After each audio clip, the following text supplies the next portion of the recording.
Madame, monsieur, bonsoir. Le journal, tout d'abord, les grands titres. Le Conseil militaire de transition soudanais reporte la désignation attendue du Conseil et la dissolution du Conseil militaire pour 2 jours. Dr Moustapha Madbouli passe en revue un rapport publié par l'institution Harvard pour le développement international. Le président Abdel Fattah el-Sisi félicite la sélection égyptienne de handball junior qui avait rencontré au championnat du monde tenu en Macédoine.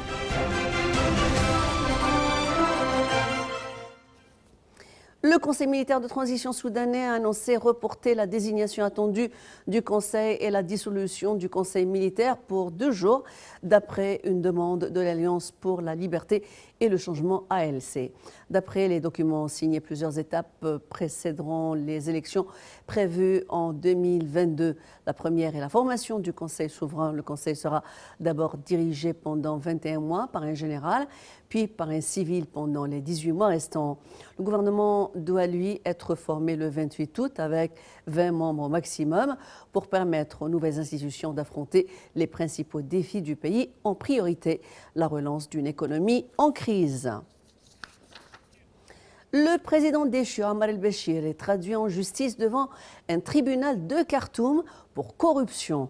Monsieur el-Béchir, détenu dans une prison de Khartoum, a été informé par le parquet qu'il faisait face à des accusations de possession de devises étrangères, de corruption et pour avoir reçu des cadeaux illégalement. Fin avril, le chef du Conseil militaire de transition, le général Abdel Fattah el-Burhan, avait affirmé que l'équivalent de plus de 113 millions de dollars avait été saisi en liquide dans la résidence de l'ex-président à Khartoum.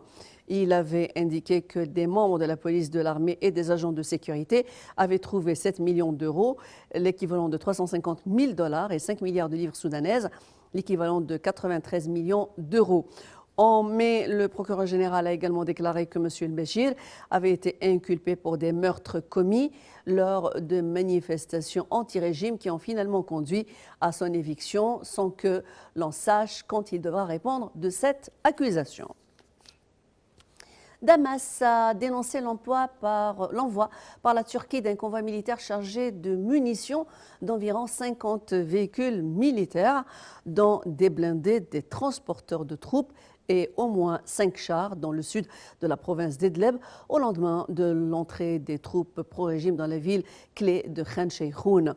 Selon l'Observatoire syrien des droits de l'homme, des raids russes et syriens ont été menés non loin du convoi pour l'empêcher de poursuivre son chemin.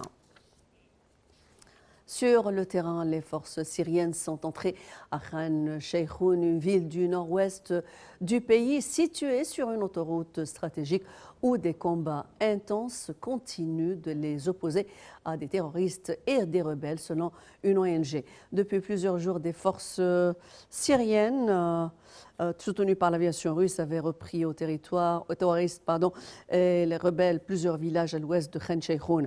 La majeure partie de la province d'Idlib et des segments des provinces voisines de Halab, de Hama et de Latakia échappent toujours au contrôle du régime de Bachar el-Assad, 8 ans après le début de la guerre. La région d'Idlib, dominée par le groupe Hayat Tahrir al-Shem et abritant quelques groupes rebelles, est la cible depuis fin avril de bombardements quasi quotidiens du régime et de son allié russe. Le porte-parole de l'armée nationale libyenne, le général Ahmed el-Mesmeri, a annoncé que les tirs contre l'aéroport de Maïtiga visent à l'empêcher de devenir une base turque sur des territoires libyens. El-Mesmeri a en outre souligné que cette attaque visait le terrorisme et les pays qui le soutiennent. El-Mesmeri a mis en garde contre l'ingérence de tout pays dans les affaires intérieures libyennes, en référence à certains pays qui présentent un soutien financier et logistique aux groupes armés.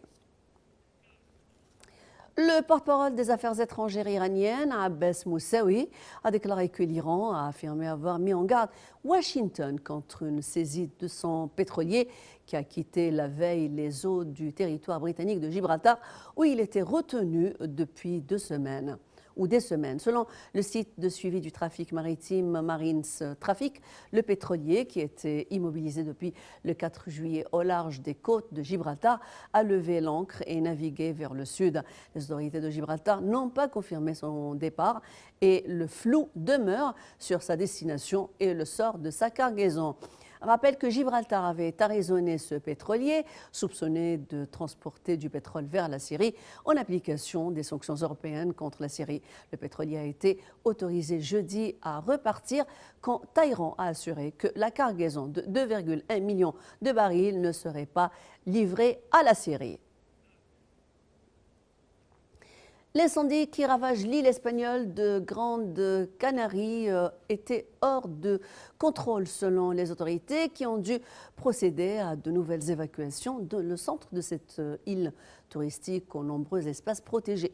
Les flammes ont atteint 50 mètres de hauteur par endroit, empêchant les quelques 700 pompiers mobilisés de s'y attaquer, même à l'aide de moyens aériens. Plusieurs communes dont la population totale a atteint les 8000 habitants ont été évacuées sans pouvoir indiquer le nombre précis de personnes concernées. Aucune victime n'était à déplorer. L'incendie s'étend sur une zone classée réserve de biosphère par l'UNESCO pour ses paysages très divers, comprenant entre autres des pinèdes. Il risquait de progresser vers la réserve d'Inagua, la zone la plus riche en biodiversité et la plus protégée. L'Espagne, deuxième destination touristique mondiale, est touchée chaque année par de nombreux incendies de forêt du fait de son climat aride.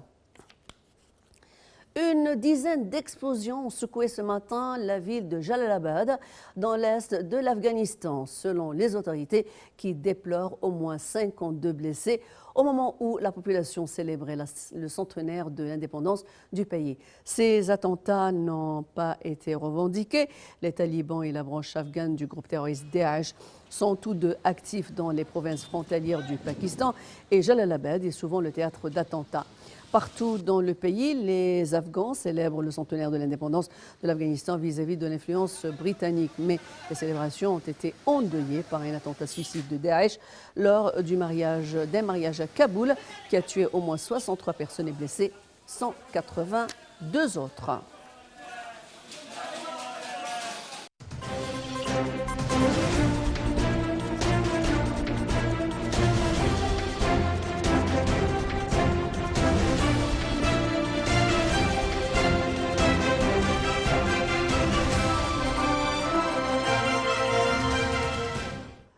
Le Premier ministre Dr Moustapha Madbouli a passé en revue un rapport publié par l'institution Harvard pour le développement international.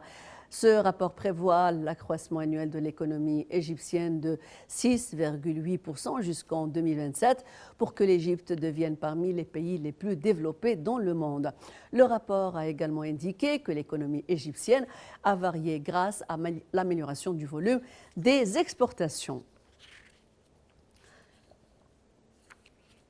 Toujours dans notre rubrique économique, les indices de la bourse égyptienne ou du Caire ont varié au cours de la séance d'aujourd'hui au milieu d'opérations d'achat des investisseurs locaux et arabes, tandis que les investisseurs étrangers ont opté vers la vente. L'indice principal EJX30 a perdu 0,7% au niveau pour atteindre les 14 301 points. EJX30 Caped a également reculé de 0,8%. Pour les indices secondaires EJX 70 et EJX 100, ils ont pour leur part enregistré une hausse aussi entre 0,6% et 0,1%. L'émissaire commercial russe auprès de la Grande-Bretagne a souligné que Moscou accorde un intérêt particulier à la conclusion d'un nouvel accord commercial avec Londres après sa sortie de l'Union européenne. L'envoyé spécial russe a indiqué que les deux parties bénéficieront de cet accord commercial. Rappelle que le responsable russe a également affirmé qu'après la sortie de la Grande-Bretagne de l'Union européenne, que ce soit par voie d'accord ou non, Moscou et Londres poursuivront leurs activités commerciales, au moins dans le cadre des politiques adoptées par l'Organisation mondiale du commerce, l'OMC.